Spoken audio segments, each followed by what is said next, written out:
Dear students, आज हम mathematical logic में statement pattern, logical equivalence, tautology, contradiction और कंटिंजेंसी के बारे में बात करने वाले हैं। सबसे पहले हम देखते हैं स्टेटमेंट पैटर्न क्या होता है।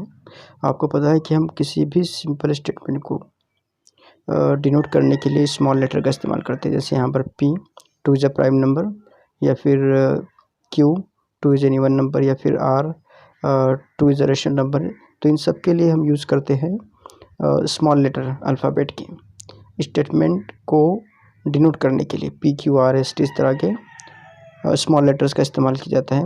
इसके अलावा पिछली वीडियो हमने देखा कि इन लेटर्स के अलावा कुछ सिम्बॉल्स को भी हम यूज़ करते हैं जिन्हें कनेक्टिव्स कहा जाता है। तो इस कनेक्टिव्स और जैसे कनेक्टिव्स के अंदर आपने conjunction, disjunction, implies, by conditional, negation, इस तरह से सिंबल के बारे में पढ़ा था पिछले वीडियो में, और सिंपल स्टेटमेंट के बारे में भी हमने बात की थी। तो सिंपल स्टेटमेंट्स और लॉजिकल कनेक्टिव्स ये दोनों मिलकर बनाते हैं कंपाउंड स्टेटमेंट, और कंपाउंड स्टेटमेंट को सिंबॉलिकली रिप्रेजेंट करने के लिए हम कुछ इस तरह के लेटर यूज़ करते हैं, जैसे P कंजक्शन Q। स्टेटमेंट को डिनोट करने के लिए लेटर यूज़ किया जाता है सिंबॉलिकली, लेकिन कंपाउंड स्टेटमेंट को रिप्रेजेंट करने के लिए P कंजक्शन Q या फिर P इम्प्लाइज Q या फिर not P bye conditional R, इस तरह के कुछ पैटर्न यूज़ किए जाते हैं। ये क्या है यहाँ पर, ये सब है कंपाउंड स्टेटमेंट का सिंबॉलिक फॉर्म। ये सिंपल स्टेटमेंट जो होते हैं उनके लिए हम स्मॉल लेटर यूज़ करते हैं, और कंपाउंड स्टेटमेंट को जब सिंबॉलिकली रिप्रेजेंट किया जाता है तो ये कहलाता है स्टेटमेंट पैटर्न। जहाँ जो देख रहे हैं आप यहाँ पर, ये सभी स्टेटमेंट पैटर्न है। तो स्टेटमेंट पैटर्न क्या होता है ये आप समझ गए होंगे, इसका कोई ज़्यादा इस्तेमाल नहीं होता। इसके अलावा अगला हम देखते हैं लॉजिकल इक्विवेलेंस क्या होता है। जैसे यहाँ पर आप देखिए negation of P conjunction Q, और एक और पैटर्न देखते हैं हम यहाँ पर, ये भी स्टेटमेंट पैटर्न है। यहाँ पर एक और स्टेटमेंट पैटर्न हम देखते हैं यहाँ पर, नॉट P और नॉट Q। तो इन दोनों स्टेटमेंट पैटर्न को हम कब कहेंगे कि ये इक्विवेलेंट है, अगर किसी भी सिचुएशन के अंदर, हर सिचुएशन के अंदर अगर इनका ट्रूथ वैल्यू सेम आता है, किसी भी सिचुएशन में अगर इन दोनों का ट्रूथ वैल्यू सेम आता है तो हम कहेंगे कि ये दोनों भी स्टेटमेंट पैटर्न इक्विवेलेंट हैं, लॉजिकली इक्विवेलेंस है। जैसे अगर मैं इसका ट्रूथ टेबल बनाऊँ P Q और यहाँ पर नॉट P कंजक्शन Q, और वही इस पैटर्न का भी अगर मैं ट्रूथ टेबल बनाता हूँ P Q नेगेशन P और नॉट Q, तो P में आपको पता है कि T T F F लिखते हैं हम, Q कॉलम के अंदर T F T F इस तरह से लिखा जाता है। अब यहाँ अगर मैं इसे सॉल्व करूँगा तो इसका कंजक्शन होगा यहाँ पर T एंड T T मिलेंगे, और T का नेगेशन F होगा। वैसे ही T कंजक्शन F F होगा, और F का नेगेशन यहाँ पर T मिलेगा। वैसे ही F कंजक्शन T ये भी F होगा, और उसका नेगेशन T। यानी आप इसे सॉल्व कीजिए, आपको F T T T इस तरह से मिलेगा। जब आप इसे सॉल्व करेंगे, जैसे P का नेगेशन होगा F F T T, Q का नेगेशन होगा F T F T, और जब दोनों का हम डिसजंक्शन लेंगे तो F डिसजंक्शन F F मिलेगा, यहाँ पर F डिसजंक्शन T T मिलेगा। पूरा जब आप सॉल्व करेंगे इसको तो ये जो कॉलम है लास्ट वाला F T T T मिलेगा। तो इन दोनों को अगर आप ऑब्ज़र्व करें तो ये जो पहला पैटर्न था, इसके लास्ट कॉलम के अंदर आप देखेंगे कि जो इसकी इंट्रीज़ है वो है F T T T, और ये जो पैटर्न था इसकी इंट्रीज़ भी F T T T है। यानी दोनों को अगर आप मैच करें तो दोनों की जो इंट्रीज़ है, जो ट्रूथ वैल्यूज़ है, हर सिचुएशन में सेम है। अगर दोनों T है तो इस सिचुएशन में दोनों की एंट्री आपको F मिलती है। पहला T दूसरा F है तो इसकी ट्रूथ वैल्यू आपको T मिलेंगी, इसकी भी ट्रूथ वैल्यू T मिलेंगी। तो ऐसे केस के अंदर हम कहेंगे कि ये दोनों भी जो स्टेटमेंट पैटर्न है, ये और ये दोनों भी है इक्विवेलेंट, लॉजिकली इक्विवेलेंस। यानी अगर दो पैटर्न को आपको इक्विवेलेंस प्रूव करना है तो उसके लिए आपको उसका ट्रूथ टेबल बनाना है। ट्रूथ टेबल बनाकर जो हमारा पैटर्न दिया हुआ है, दोनों भी जो पैटर्न दिए हुए हैं दोनों के कॉलम्स आपको चेक करने हैं। दोनों अगर इक्वल है, हर सिचुएशन के अंदर सेम है, तो वो दोनों भी इक्विवेलेंट, लॉजिकली इक्विवेलेंस कहलाएंगे। इसे इक्वल प्रूव करने के कोई दूसरे तरीके भी होते हैं जिसे हम without using truth table prove करते हैं, तो उसके बारे में बाद में बात करेंगे।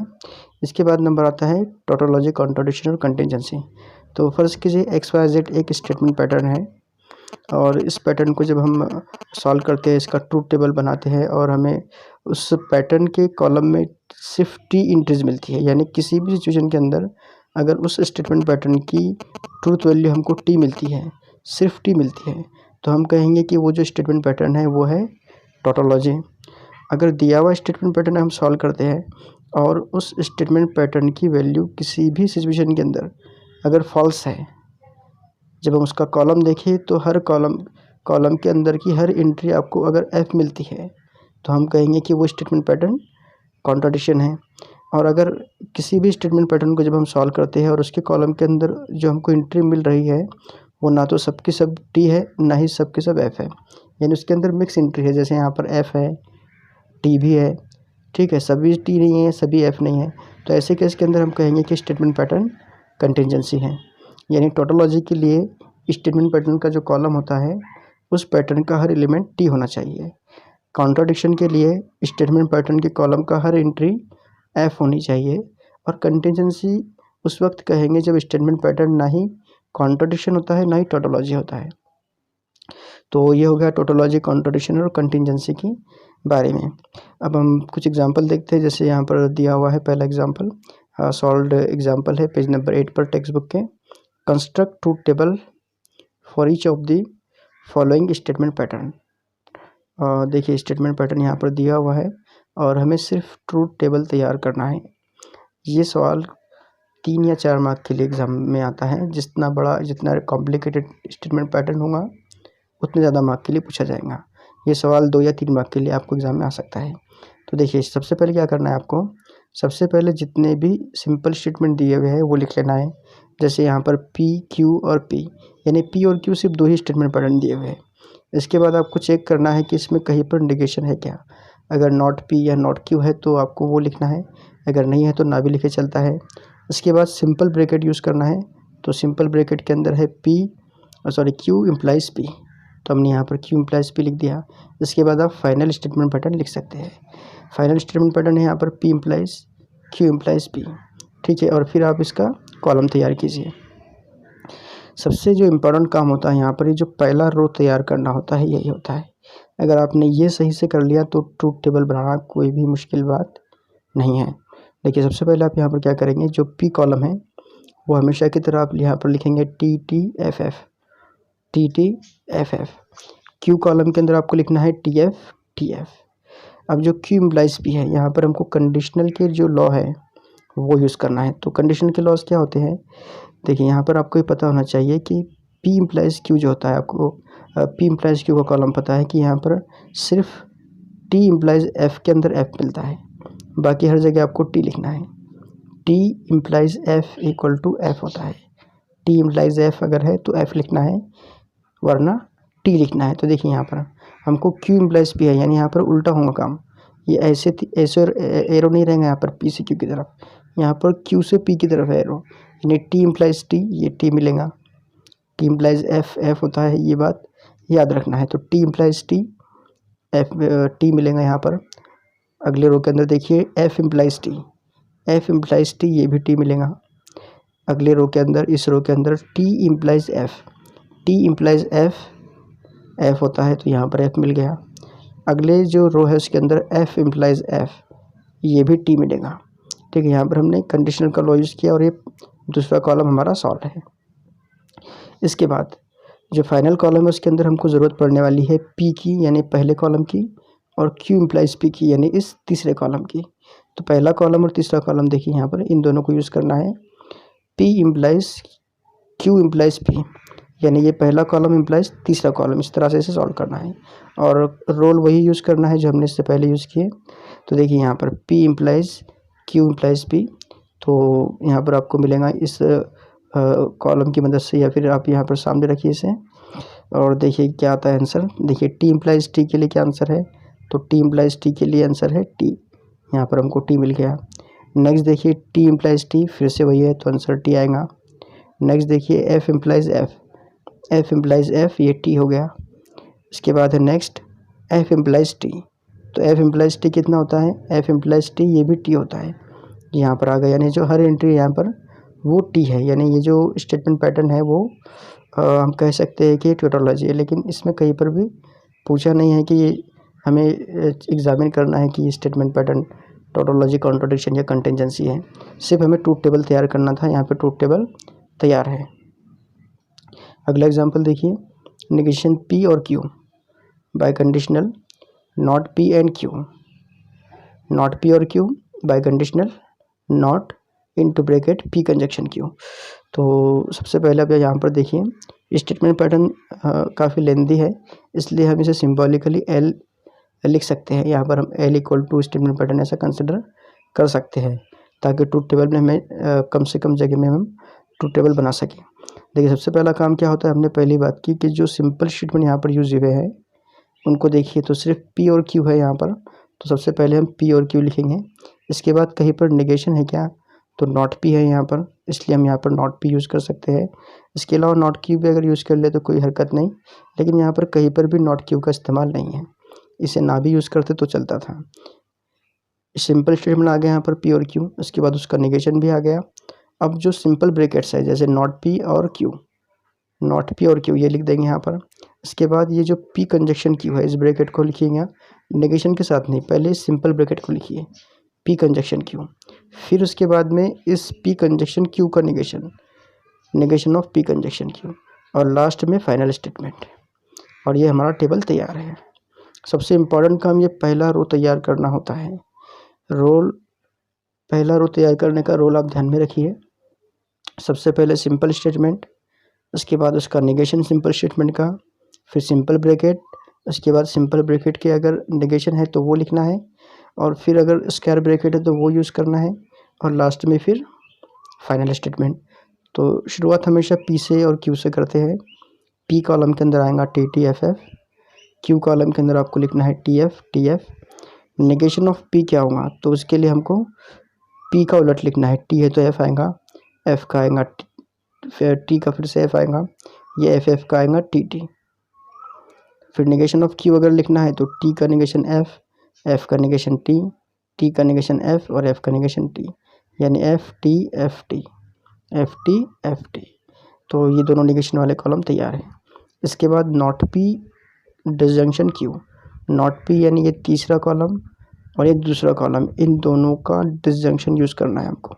डिसजंक्शन का रोल क्या कहता है कि अगर दोनों में से एक भी टी है तो हमको टी लिखना है, दोनों में से अगर एक भी टी है तो हमको टी लिखना है, यानी टी के साथ में कोई भी हो उसका आंसर हमको टी आएगा। टी और एफ टी आएगा, टी और टी टी आएगा। तो देखिए यहाँ पर दोनों में से टी है क्या, एक तो पहला वाला टी है इसलिए आंसर टी आएगा। यहाँ पर दोनों में से कोई टी है नहीं है तो यहाँ पे हमको एफ लिखना है। ठीक है, अगले में देखिए ये दोनों भी टी है तो आंसर आएगा टी। यहाँ पर दूसरा टी है पहला एफ है, यानी टी प्रेजेंट है इसलिए इसका आंसर आएगा टी। तो डिसजंक्शन में एक भी टी है तो आंसर टी आता है। इसके बाद पी कंजक्शन क्यू, पहला और दूसरा कॉलम यूज़ करना है। पी और क्यू का कॉलम यूज़ करेंगे पहला और दूसरा, दोनों का कंजक्शन लिखना है। कंजक्शन में क्या है कि अगर एक भी एफ है तो आंसर एफ आता है, दोनों में से एक भी एफ है तो आंसर एफ आएगा। तो यहाँ पर तो कहीं पर भी एफ नहीं है तो यहाँ पर हम लिखेंगे एफ। इसमें दूसरा एफ है, एफ आएगा। इसके अंदर यानी जो तीसरा रो है इसमें पहला एफ है इसलिए यहाँ पर हम लिखेंगे एफ। लास्ट वाले के अंदर क्या होगा, दोनों भी एफ है तो यहाँ पर हमको मिलेगा एफ। इसके बाद हमको क्या करना है, negation of P conjunction Q लिखना है। तो ये पी कंजक्शन क्यू तैयार है, इसका नेगेशन टी की जगह पर एफ, एफ की जगह पर टी लिखना है बस। तो टी का नेगेशन एफ, एफ का नेगेशन टी टी, ये तीनों भी एफ तीनों टी बन गए। अब आएगा फाइनल स्टेटमेंट। तो फाइनल स्टेटमेंट आप यहाँ पर देख सकते हैं। इसके लिए हमको यूज़ करना है इस सेकंड लास्ट कॉलम का negation of P conjunction Q, और इस कॉलम का नॉट पी और क्यू, नॉट पी और क्यू इस कॉलम, और negation of P conjunction Q, और इन दोनों का हमको बाय कंडीशनल लेना है। बाय कंडीशनल में क्या है, अगर दोनों भी एक जैसे हैं तो हमको टी लिखना है। तो टी और एफ अलग अलग है इसलिए एफ आएगा। यहाँ पर एफ और टी दोनों भी डिफरेंट है, यहाँ पर भी एफ आएगा। दोनों एक जैसे है, टी है तो इसका आंसर टी मिलेगा। इसके बाद ये दोनों एक जैसे है, इसका आंसर हमको टी मिलेगा। तो यहाँ पर ये स्टेटमेंट पैटर्न का ट्रूथ टेबल तैयार है। इसके बाद सेकंड एग्जांपल है, third example, negation of not P conjunction not Q और Q, L is equal to given pattern. इसके बाद हमेशा की तरह पी क्यू, क्योंकि यहाँ पर दो सिंपल स्टेटमेंट दिए हुए हैं पी और क्यू, तो हमने यहाँ पर पी लिखा फिर क्यू लिखा। इसके बाद अगर नेगेशन की बात करें तो यहाँ पर नॉट पी और नॉट क्यू दोनों भी है, तो नॉट पी नॉट क्यू हमको लिखना है। इसके बाद सिंपल ब्रैकेट है not P conjunction not Q, तो not P conjunction not Q लिखेंगे। इसके बाद उसी सिंपल ब्रैकेट का हमको नेगेशन लिखना है, negation of not P and not Q, और लास्ट में फिर final simple statement, final statement pattern. इसका टेबल तैयार है, सिंपल स्टेटमेंट का नेगेशन, सिंपल ब्रैकेट का नेगेशन, फाइनल स्टेटमेंट पैटर्न। ठीक है, पहला कॉलम होगा टी टी एफ एफ हमेशा की तरह। उसके बाद यहाँ पर दूसरा जो कॉलम है क्यू वो होगा टी एफ। उसके बाद नेगेशन ऑफ पी आपको मिलेगा एफ एफ टी टी, और फिर क्यू का नेगेशन एफ टी। तो ये 4 कॉलम सॉल्व हो गए, जो बहुत आसान थे।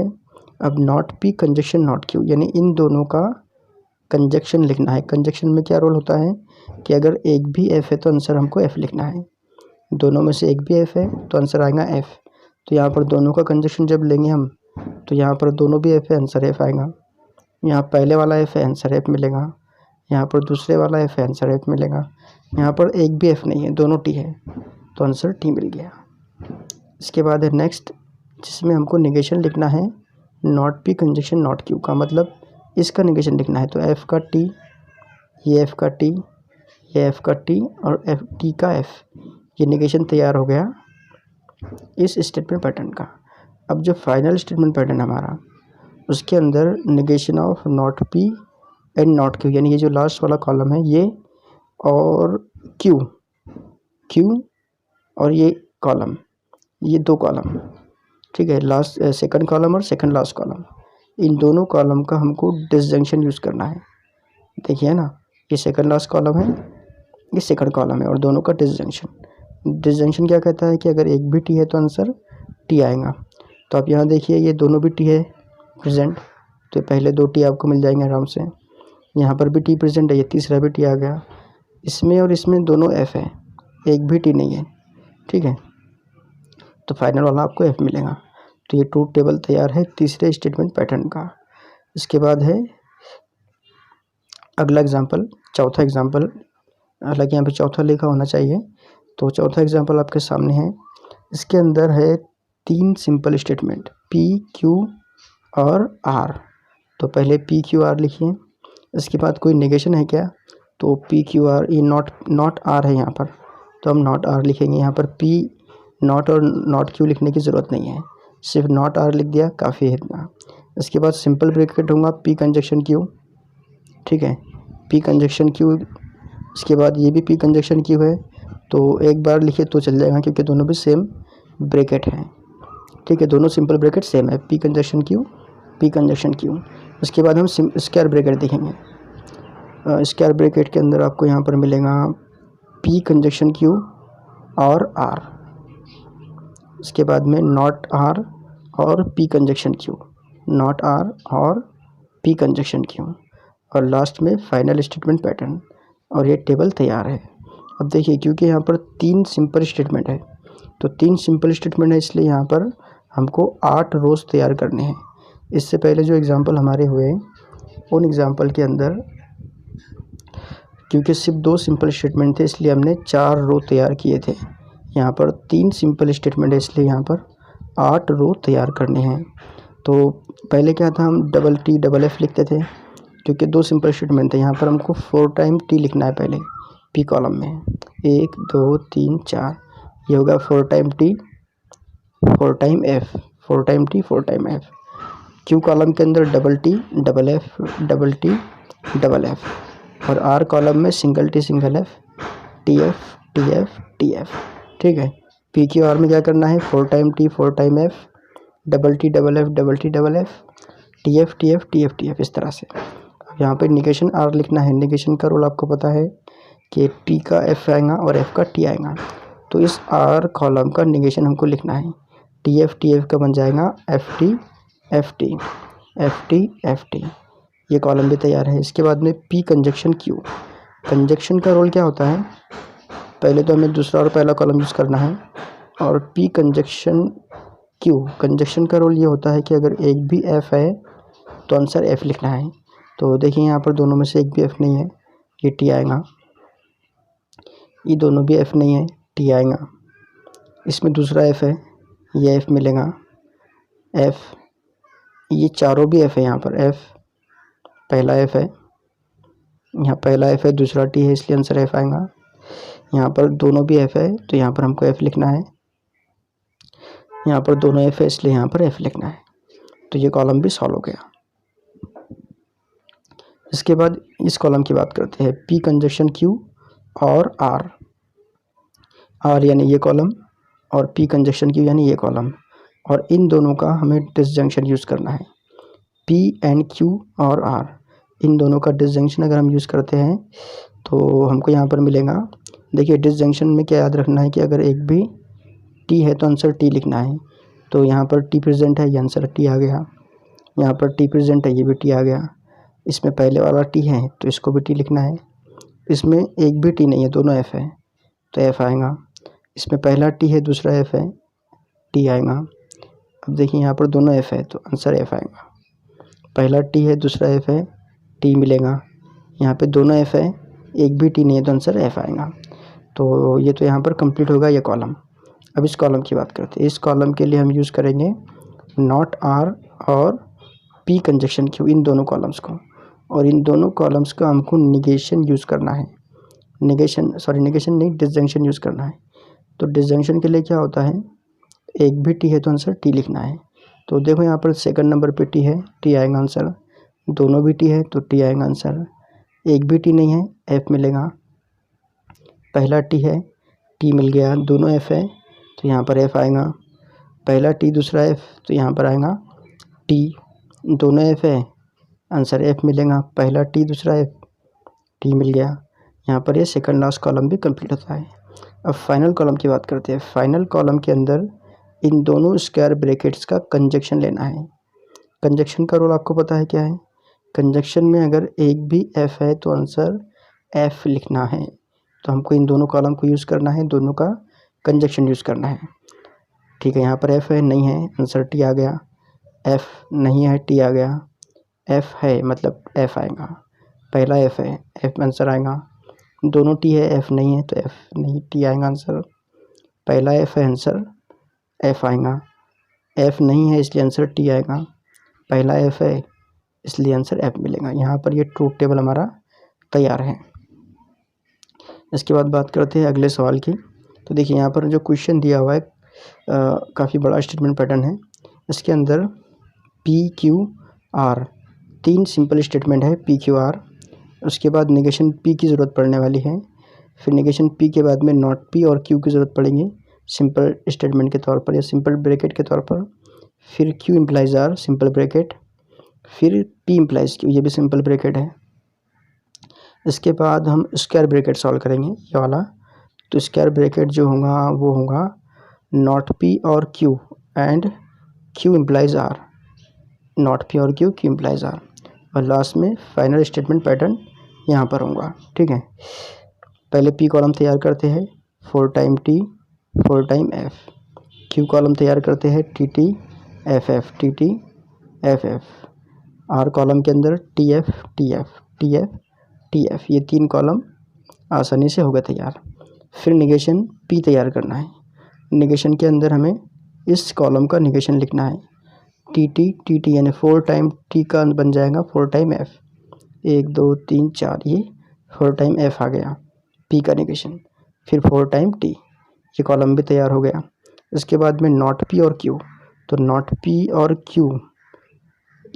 और क्यू ये दो कॉलम यूज़ करना है, क्यू नॉट पी, और दोनों का डिसजंक्शन लेना है। डिसजंक्शन में एक भी टी है तो आंसर टी आएगा। तो यहाँ पर 1 2, ये पहले 2 टी है, पहला आंसर टी आएगा, दूसरा आंसर भी टी आएगा। ठीक है, इसके बाद में तीसरे में टी नहीं है इसलिए एफ आएगा। यहाँ पर इसमें भी टी नहीं है, आंसर एफ आएगा। पहला और दूसरा दोनों टी है इसलिए टी आंसर आपको मिलेगा यहाँ पर। इसमें भी दोनों टी है तो टी आंसर मिलेगा। यहाँ पर पहला एफ दूसरा टी है तो आंसर टी मिलेगा। पहला एफ दूसरा टी है, आंसर टी मिलेगा। इसके बाद नंबर आता है क्यू इम्प्लाइज आर का। Q implies R, Q column और आर कॉलम यूज़ करना है। टी इम्प्लाइज एफ, एफ होता है, बाकी सब टी होंगे, ये बात याद रखना है। तो टी इम्प्लाइज टी, टी मिलेगा। ठीक है, ये टी इम्प्लाइज एफ का आंसर आपको एफ लिखना है बस। और देखिए यहाँ पर टी इम्प्लाइज एफ का आंसर आप एफ लिखेंगे। इसके अलावा ये भी टी इम्प्लाइज एफ है, इसका आंसर भी आपको एफ लिखना है। बाकी सबका आंसर आपको टी मिलेगा, T T T T T. ठीक है, ये हमने सॉल्व कर लिया। ठीक है, ज़्यादा कुछ सोचने की ज़रूरत नहीं थी। ये कॉलम में टी इम्प्लाइज एफ, एफ मिल गया, और यहाँ पर टी इम्प्लाइज एफ, एफ मिल गया। ये कॉलम तैयार है। इसके बाद है पी इम्प्लाइज क्यू। तो पी इम्प्लाइज क्यू में भी वही रोल है, टी इम्प्लाइज एफ का आपको यहाँ पर एफ लिखना है। और कोई है क्या टी इम्प्लाइज एफ, ये भी वही है टी इम्प्लाइज एफ, तो उसको भी आपको एफ लिखना है यहाँ पर। बाकी सब टी हो जाएंगे। तो ये कॉलम भी सॉल्व हो गया। अब आते हैं सेकंड लास्ट कॉलम में। सेकंड लास्ट कॉलम के लिए हमको इन दोनों कॉलम का यूज़ करना है, नॉट पी और क्यू इम्प्लाइज आर, और इन दोनों का कंजक्शन लेना है। कंजक्शन का रोल क्या है, फिर से रिपीट करते हैं। अगर एक भी एफ है तो आंसर एफ आएगा। तो पहले दोनों में एक भी एफ नहीं है, आंसर टी मिलेगा। इसमें एफ प्रेजेंट है तो एफ मिलेगा। यहाँ पर एफ प्रेजेंट है, ये भी एफ मिलेगा। एफ पहला है, ये भी एफ आ जाएगा। इसके बाद ये होगा टी, ये होगा एफ, क्योंकि दूसरा एफ है यहाँ पर। ये दोनों टी होंगे क्योंकि यहाँ पर एक भी एफ प्रेजेंट नहीं है, इसलिए दोनों टी मिलने वाले हैं। अब आते हैं फाइनल स्टेटमेंट पैटर्न पर। फाइनल स्टेटमेंट पैटर्न के अंदर हमको इस सेकंड लास्ट कॉलम और ये इस थर्ड लास्ट कॉलम के ऊपर यानी पी इम्प्लाइज क्यू, इस कॉलम और इस कॉलम को यूज़ करना है। और कंडीशन क्या है, ये कॉलम को इम्प्लाइज करना है यहाँ पर, यानी ये उल्टा रहेगा, यहाँ से यहाँ पर इम्प्लाइज करना है। तो पी इम्प्लाइज क्यू का रोल आपको पता है कि हमको क्या करना है, यहाँ पर टी इम्प्लाइज एफ अगर है तो उसको एफ लिखना है, बाकी सबको टी लिखना है। तो टी इम्प्लाइज टी, ये आंसर आएगा टी। उसके बाद एफ इम्प्लाइज टी, ये भी टी आएगा। उसके बाद एफ इम्प्लाइज एफ, ये भी टी होगा। एफ इम्प्लाइज एफ, ये भी टी होगा। टी इम्प्लाइज टी, टी मिलने वाला है। एफ इम्प्लाइज टी, ये टी रहेगा। ये टी इम्प्लाइज टी, ये भी टी मिलेगा। और टी इम्प्लाइज टी, ये भी टी मिलेगा। तो यहाँ पर ये हमारा स्टेटमेंट पैटर्न का ट्रूथ टेबल तैयार है। एग्जाम्पल 3 या 4 मार्क के लिए एग्ज़ाम में आ सकता है। इसके बाद यहाँ पर ये एग्जाम्पल हमारे कंप्लीट होते हैं। Thanks for watching. अगर आपने अभी तक हमारे चैनल को सब्सक्राइब नहीं किया है तो प्लीज़ सब्सक्राइब आवर चैनल।